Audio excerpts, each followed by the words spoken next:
This channel does not promote any violent, harmful, or illegal activities. All content provided by this channel is meant for an educational purpose only. Cough syrup খেয়ে মধ্যপ্রদেশ ও রাজস্থানে 11 শিশু মৃত্যুর অভিযোগ।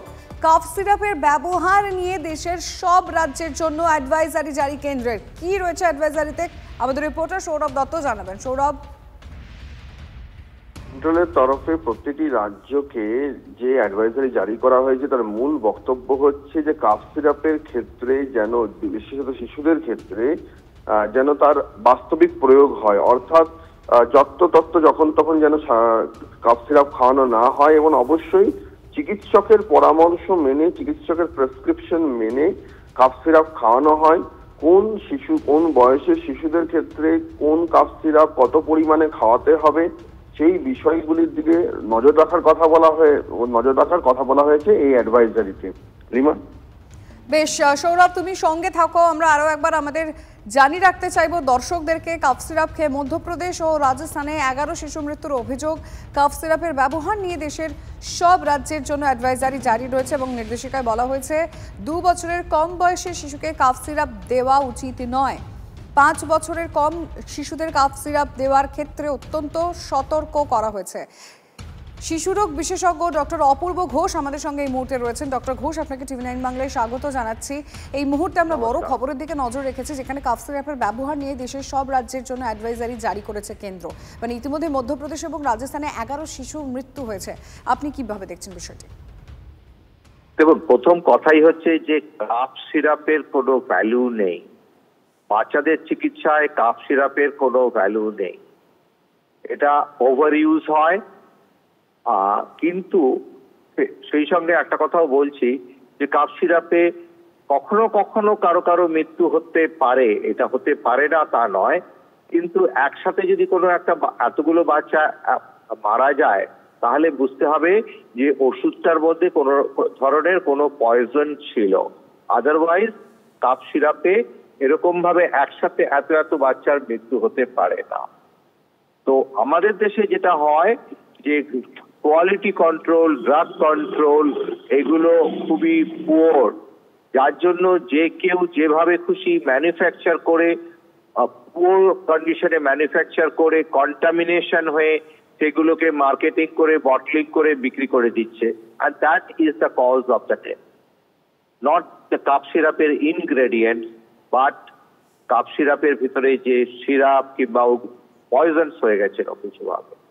তো আবার বলছি যে কাফ সিরাপের আমাদের কোনো দরকার নেই। ডক্টর, একটা বিষয় একটু আমরা পরিষ্কার করে জেনে নেব আমাদের দর্শকদের জন্য, যে কাফ সিরাপের ক্ষেত্রে বিশেষ করে শিশুদের জন্য কোন কোন সতর্কতা নেওয়া দরকার? দেখুন, আমি আবার বারবার করে বলছি যে কাফ সিরাপের কোনো ভ্যালু আমাদের নেই। আচ্ছা, কাফ সিরাপের কোনো ভ্যালু নেই। এই প্রোডাক্টটা ওভার ইউজ হচ্ছে। কোনো উন্নত দেশে বাচ্চাকে কিংবা বড়দেরও এত কাফ সিরাপ দেওয়া হয় না। কাফ হচ্ছে আমাদের শরীরের একটা প্রোটেক্টিভ রিফ্লেক্স। আমার গলায় যদি একটা ভাত কিংবা মুড়ি ঢুকে যায় আমি কাশবো, তো ঠিক সেরকমই কাফ হচ্ছে আমাদের একটা প্রোটেক্টিভ রিফ্লেক্স। সেটাকে জোর করে চেপে দেওয়াটার কোনো প্রয়োজন নেই। সুতরাং সেক্ষেত্রে সেই প্রিন্সিপাল যদি আপনি ফলো করেন তাহলে দেখবেন যে আপনার 98% কাফ সিরাপ বিক্রি বন্ধ হয়ে যাবে।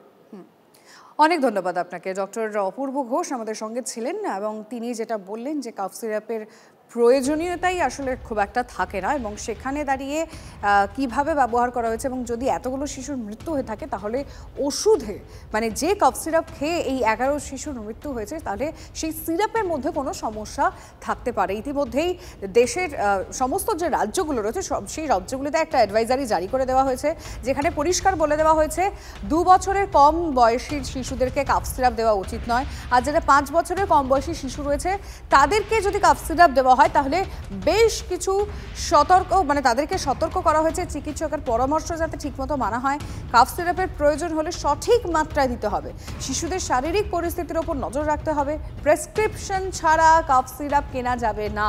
ওষুধের সঙ্গে পার্শ্ব প্রতিক্রিয়ার দিকটিও খেয়াল রাখতে বলা হয়েছে নির্দেশিকায়। কাফ সিরাপ খাওয়ালে সেই শিশুকে নজরদারিতে রাখতে হবে। মধ্যপ্রদেশের ছিন্দওয়াড়া জেলায় গত 2 সপ্তাহে কিডনি বিকল হয়ে মারা গেছে 9 জন শিশু। রাজস্থানের সিকার ও মহারাষ্ট্রেও একই ধরনের মৃত্যু হয়েছে। তারপরই কেন্দ্রের এই নির্দেশিকা। আরএসভি ভাইরাসের ক্ষেত্রে প্রথম কথা দেখতে হবে সিমটোম্যাটিক। যখন এটা ডিটোরিয়েট করে কোনো ব্যাপারে হয় তার আগে কিন্তু অনেক সময় হসপিটালাইজ করতে হয়। যদিও এখন একটা প্রতিষেধক পাওয়া যায় এই আরএসভি ভাইরাস থেকে ঠিক করার জন্য, সেটা কিন্তু অনেক কস্টলি। সেটার জন্য সবাইকে কিন্তু সেটা এখন ইউজ করার মতো অবস্থায় নেই। আমি বারবার বলবো যে ডাক্তারুর কাছে আর্লি যান, কারণটা নির্ধারণ করুন, কারণ অনুযায়ী ট্রিটমেন্ট করুন। আর কাফ সিরাপের ক্ষেত্রে জুডিশিয়াল কাফ সিরাপ ইউজ করবেন না। খুব ছোটো বাচ্চাদের ক্ষেত্রে কাফ সিরাপ দেওয়ার কোনো জায়গা নেই এবং সতর্কভাবে কাফ সিরাপ ইউজ করা উচিত বলে আমার মনে হয়। এইটা যদি আমরা খেয়াল থাকি তাহলে কাফ সিরাপ থেকে কিন্তু শিশু মৃত্যু হবে না। কাশির সিরাপ খেয়ে শিশুর মৃত্যুর অভিযোগ। কোল্ড ড্রিফ কাশির সিরাপ বিক্রিতে তামিলনাড়ুতে নিষেধাজ্ঞা জারি হয়েছে। চেন্নাইয়ে ওই সংস্থায় রাজস্থান, মধ্যপ্রদেশ, পুদুচেরিতে কাশির সিরাপ পাঠিয়েছে জানিয়েছে তামিলনাড়ু প্রশাসন। ওষুধ তৈরির কারখানা থেকে নমুনা সংগ্রহ করে পাঠানো হয়েছে পরীক্ষার জন্য।